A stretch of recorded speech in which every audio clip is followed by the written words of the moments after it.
नमस्कार सभी को। मैं सुनील देग हिंदी क्लास में आपका स्वागत करता हूं।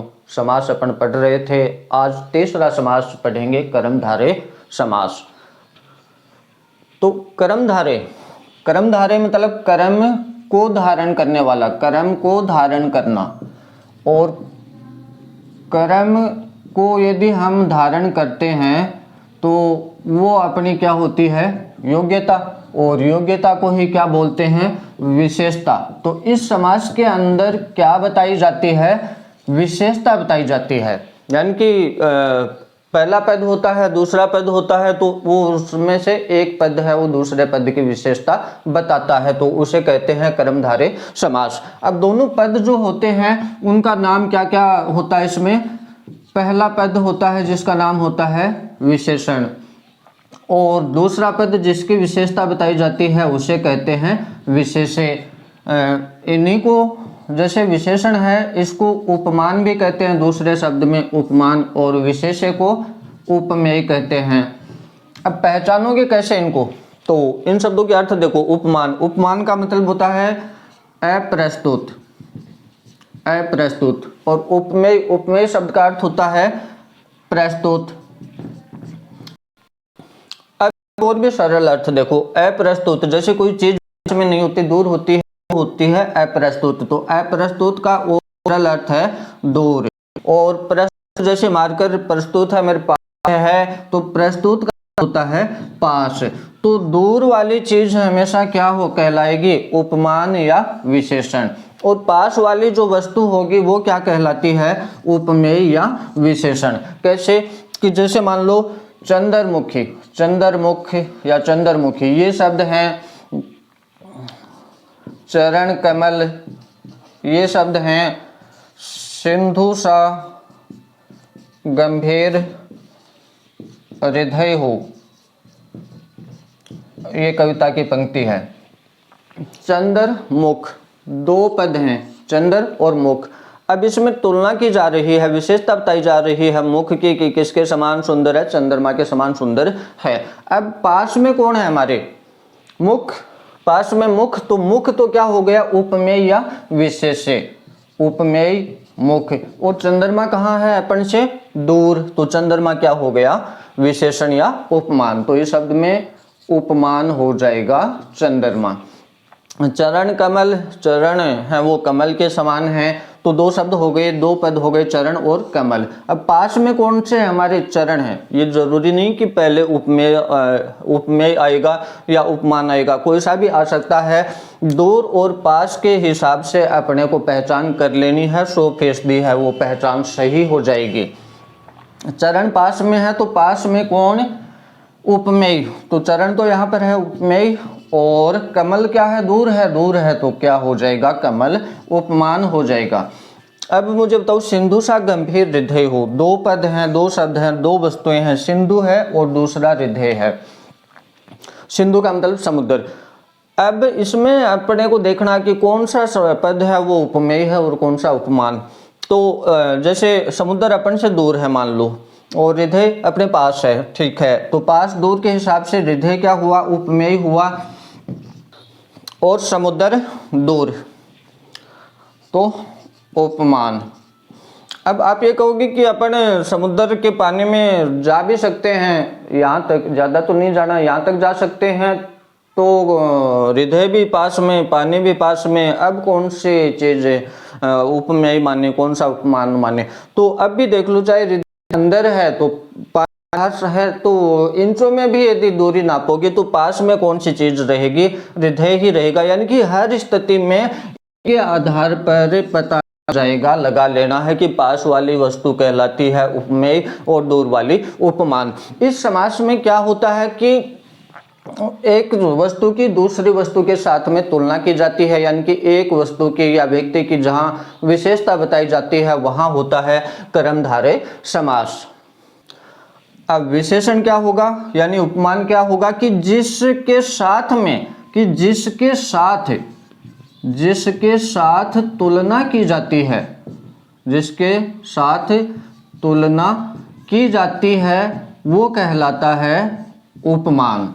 और जिसकी की जाती है, जिस वस्तु की कर रहे हैं अपन तुलना, जिसकी तुलना की जाती है, तुलना की जाती है यानी कि पास वाली वस्तु वो कहलाती है उपमेय। जैसे मुख की तुलना कर रहे हैं अपन किसके साथ, जिसके साथ में की जाएगी वो उपमान, किसके साथ, चंद्रमा के साथ में, चंद्रमा उपमान, और जिसकी तुलना की जा रही है किसकी, मुख की, तो मुख क्या है, उपमेय।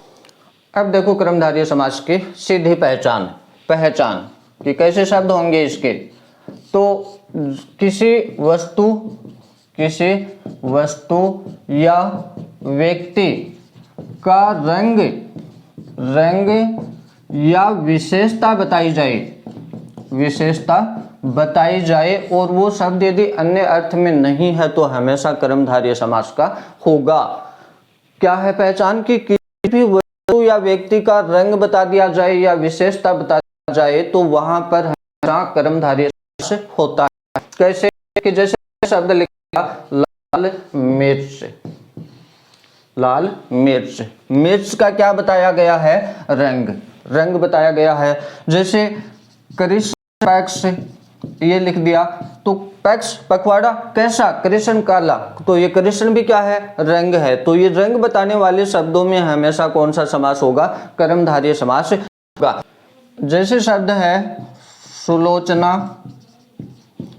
लोचन कैसे, सुंदर, लोचनों की क्या बता दी, आंखों की क्या बता दी, विशेषता बता दी कि आंखें कैसी हैं। तो रंग और विशेषता बताने वाले शब्द हमेशा कर्मधारय समास में आएंगे। जैसे शब्द है चंद्रमुखी, तो मुख की क्या बता दी, विशेषता बता दी, कैसा मुख, चंद्रमा के समान सुंदर मुख। ऐसे शब्द होते हैं वो हमेशा कर्मधारय समास के अंदर होते हैं। अब विज्ञान का अपन करें, क्या कहना पड़ेगा कि लाल है जो मिर्च, लाल है जो मिर्च है जो ऐसा सा किसके अंदर आता है, ज्यादातर है जो ये लाल मिर्च।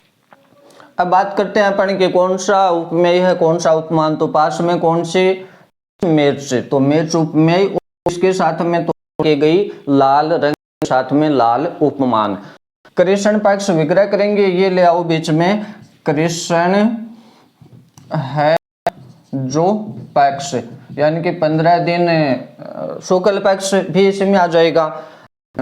शुक्ल पक्ष, शुक्ल का मतलब होता है सफेद, तो जो चंद्रमा दिखाई देता है हमें 15 दिन वो कहलाता है पखवाड़ा शुक्ल पक्ष। और अमावस्या वाला कि जिन रातों में हमें चंद्रमा दिखाई नहीं देता वो कहलाता है कृष्ण पक्ष, यानी कि महीने को देशी हिसाब से 2 भागों में बांटा गया है कृष्ण पक्ष में, और 15-15 दिन के हिसाब से शुक्ल पक्ष में। तो इसका भी यही हो जाएगा, शुक्ल है जो पक्ष। सुलोचना सुंदर, सुंदर में बदल देंगे इसे, सुंदर लोचन वाली क्या कहलाएगी, सुलोचना।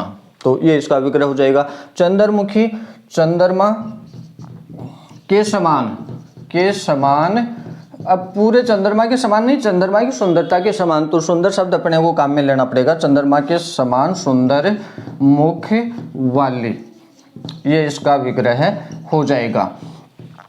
अगला शब्द जैसे का पुरुष, तो इसका क्या हो जाएगा, का कायर, कायर है जो पुरुष। और एक ऐसा ही शब्द है जो पिछले एग्जाम में पूछा भी गया था, सुपुरुष, तो सु का मतलब है यहाँ पर अच्छा, तो अच्छा है या सु है जो पुरुष, अच्छा है जो पुरुष, ये इसका विग्रह हो जाएगा। जैसे नील कमल शब्द है, नीला है जो कमल, तो क्या बता दिया गया, रंग बता दिया गया जो कमल, ये इसका विग्रह हो गया। नील गाय, नीली है जो गाय, यहाँ पर भी रंग बता दिया गया, नीली है जो गाय, ये इसका विग्रह हो गया।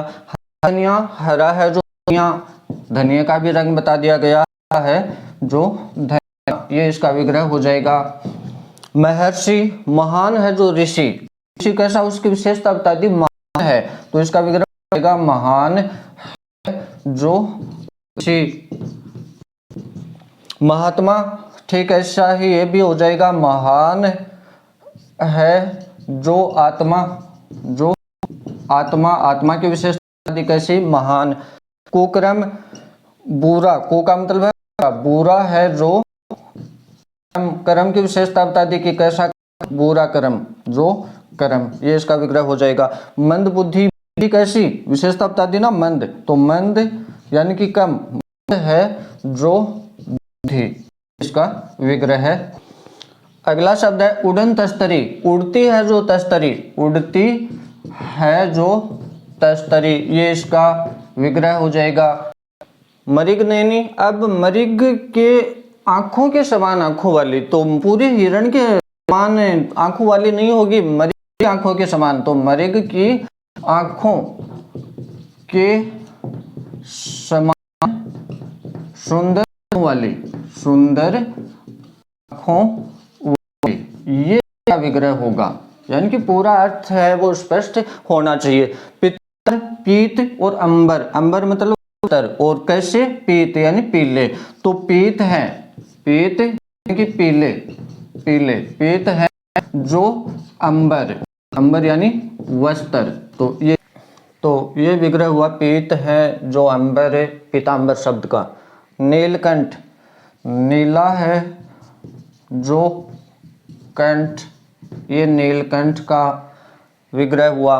घनश्याम, घन यानी कि बादल, श्याम यानी कि काला, तो श्याम है, श्याम यानी काला, श्याम है जो घन, घन यानी बादल, तो ये इस शब्द का विग्रह हुआ इस समास के अनुसार।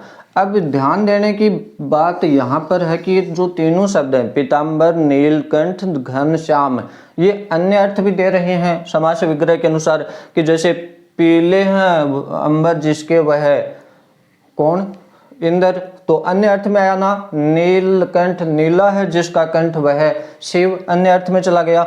घनश्याम, घन के जैसा श्याम है जो वह यानी कि कृष्ण, अन्य अर्थ में तीनों शब्द चले गए।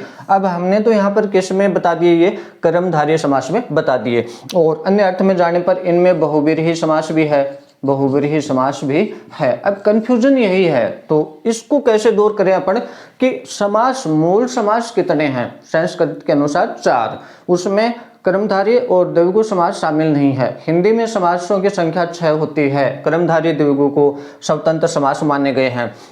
तो अब बात आ जाती है कि कोई शब्द जिसमें कर्मधारय और बहुव्रीहि दोनों समास हो सकते हों, पीतांबर, नीलकंठ, घनश्याम, इन शब्दों में कर्मधारय समास भी है और बहुव्रीहि समास भी है, हमें कौन सा मानना है, तो प्राथमिकता देखो, मूल में बहुव्रीहि है तो प्राथमिकता हमें देनी पड़ेगी बहुव्रीहि को, और यदि ऑप्शन में बहुव्रीहि नहीं है, कर्मधारय है, तब हमें कर्मधारय उत्तर देना होगा।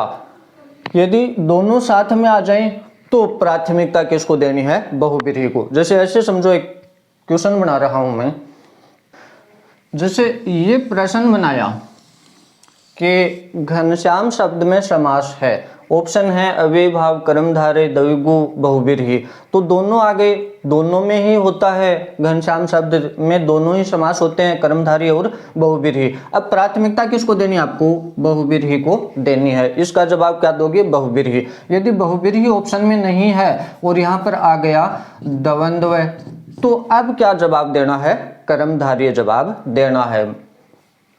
और यदि अकेला बहुव्रीहि ही आ जाए ऑप्शन में, बहुव्रीहि कर्मधारय नहीं आए, इसके जगह तत्पुरुष आ जाए, तो फिर तो कोई दिक्कत है ही नहीं, बहुव्रीहि जवाब दे ही देना है। तो इन तीनों शब्दों को ध्यान में रखोगे, पीतांबर, नीलकंठ, घनश्याम, नोट लगा करके लिख भी सकते हो कि इन शब्दों में कर्मधारय समास भी होता है, बहुव्रीहि समास भी होता है, बहुव्रीहि समास के अभाव में कर्मधारय समास होता है। तो ये कर्मधारय समास पूरा हुआ। क्लास अच्छी लगे तो लाइक सब्सक्राइब जरूर करें। धन्यवाद।